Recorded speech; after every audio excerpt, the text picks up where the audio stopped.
Hey, good morning, everyone. My name is Chris Beth, Cowie, the host of BizGrams and the founder of Empowered Facts.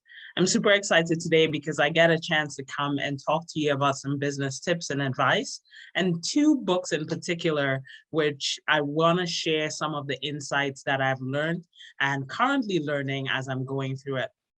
So for starters, BizGram, if this is your first time joining us, BizGram is really a platform where I oftentimes interview entrepreneurs so that you get to learn some of their stories, be inspired and encouraged, and learn about the impactful things that they're doing to serve their customers and the community at large.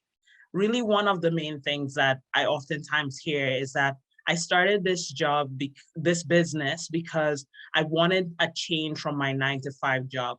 I was really good at finance in the big corp and wanting to bring that in a very customized and boutique way for startups or people that are really struggling to understand financial literacy.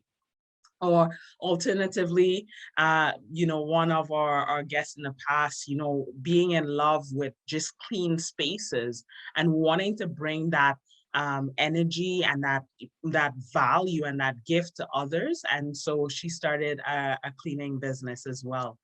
The wonderful thing about entrepreneurship is that you could take any path that you choose. You get to be the boss. Most times people come to me asking whether or not is my idea good? Should I do this? Should I do that? First of all, your idea is only good if you're thinking about really bringing value to the marketplace that will be received and accepted, right? When I say that, I mean, it means that you're building a connection with your target customer, your ideal customer, the one customer that you start with for that first sale, and then making sure that they see the value and the transaction can happen. Oftentimes you might hear the terminology, the problem solution fit. That simply means that you understand the problem that the customer is trying to figure out or solve.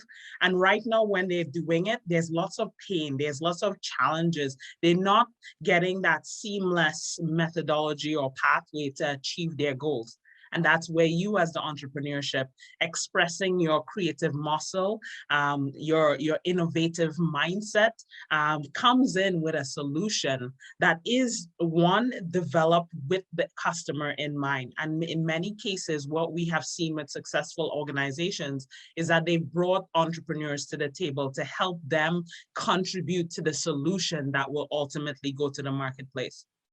My number one advice for anyone that's starting out on this entrepreneurial journey, or perhaps you're looking at adding that next product or service, begin with the customer in mind. And it is so important to understand their pain points and develop solutions that they want, right? Ultimately. The other thing around entrepreneurship that I hear a lot about is, what do I do once I figure out my idea is good, right? I want you to commit to a period to test the idea. So yes, you have this idea.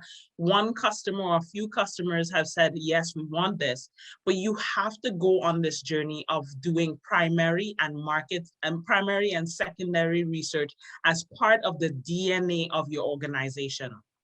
And by doing that, it's surveys, focus groups, meetups in a virtual way right now, inviting people to a conversation about the topic. One other piece that you could be doing to really see if there's appetite for what you're bringing to the marketplace is developing content such as blogs, newsletters, putting them out in the digital spaces, sharing them and seeing how people interact with it. Are they clicking through to find out more? Are they clicking through to book a discovery call with you? Entrepreneurship is not a sprint. It is a journey, more like a marathon. I love track and field. I used to do the 100, 200, and 400. And those are dashes, man. You got to be, A to Z very quickly. But the thing with entrepreneurship, I believe, in terms of building the foundation for a solid future, is really looking at your business in incremental, step by step. How do we keep building momentum, getting clarity, and casting that vision whereby people are coming around us, either within our organizations and from a customer standpoint, to say, we love you, we value what you're bringing to the marketplace. Those are some of the tips I have. The other ones is to read books. Honestly, the knowledge, the wisdom is in books. If you cannot get mentored by, the great, Jim Rohn, Zig Ziglar, find books, audiobooks, videos to get that inspiration. The entrepreneurship journey is not, an easy one. And I will just share that. There are days when I'm thinking, what am I doing? This mounting or challenge that I'm facing feels so difficult. I can't get around it. And then I take a moment and I breathe. Many entrepreneurs struggle a lot with their mental health, feeling, the pressure, the weight of the world is on your shoulder, right? You got to feed yourself, you got to feed your family, you got to feed your team. Lots is riding on you going towards your goal. And so that could feel very overwhelming. So take a moment and breathe. Understand that you're here for a purpose, the value and the gift that you saw within yourself, and you want to bring that to the world. It's still there, right? So don't give up, right? But realize that when you need help, ask for help. Don't be afraid for asking for help. That might mean seeing a therapist, talking to friends, talking to mentors, but finding that space of wellness. One of the questions I oftentimes ask is, what is something phonetical you do to express self-love or recharge in a way that is impactful, memorable, and lasting, right? Most of our guests on the show have shared how meditation, prayer, yoga, walking in nature has helped them reconnect and center themselves. It is so important. So what are you doing to take care of your mental health? Reading books, I go back to this, some of the stresses that we get is like, oh my goodness, I don't know what to do. And so go to the books.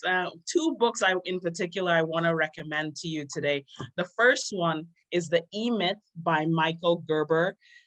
This is a must read for every single entrepreneur, okay? I've listened to this book, I've read this book, I've gone through chapter by chapter with some of my clients, because I believe this book gives a startup entrepreneur in particular the mindset of what it truly takes to be an entrepreneur in a true sense, right? He talks about in the book, most of us get what is called the entrepreneurial seizure. The first time I read it, I was like, did he actually say that? What does that even mean? And so what I discovered, he said, most of us are doing it for the man or doing it for the woman, and the 9-to-5 job, and we get tired of it, and we're saying, listen, I can do this for myself. I can go out and make a positive difference. I can put a spin on it that really connects to the customer. And guess what? He says, when we leave our 9-to-5 and go to start our business, we oftentimes run into a lot of challenges and troubles. Because one, we may be really good at doing that one thing. So let's say the accountant, you're really good at doing the finance for the big corp. You're now going to do the finance for your clients. But understand that there's a whole business system and processes that moves that vehicle forward. You have to be thinking about the operations, your sales and marketing, and ultimately looking at the people power to help to drive the value in your business. If you've never done, managing people, developing processes and systems, all of these things, looking at the sales and marketing, remember, if there is no market, there is no money coming in, right? Sales matter in your business, right? The one thing he says that I point people to is that when you're starting your business, ask yourself, what are you building? Is it a hobby type business, a lifestyle business where you're just like, okay, you know what? I just want to earn an additional $1,000 a month. I'm going to keep my 9-to-5. I want to have like a side hustle, they call it, the gig type of stuff. Or you may say, you know what? I want a little bit more. Maybe I just want something that is maybe generating $2,000 a month. right? Or you're saying, I want to leave my 9 to 5 to build a business. And most of us say, build a small business. And that word small, I think sometimes puts us in a bottleneck that we're only seeing small, But what we really need to understand is, how do we build a business system? And when we talk about business system, we're thinking a scalable, efficient, looking at efficiency, business model to go as far as you would like to. So whether or not you choose to keep it small so that you're the boutique, but it still gives you the ability to scale into something big.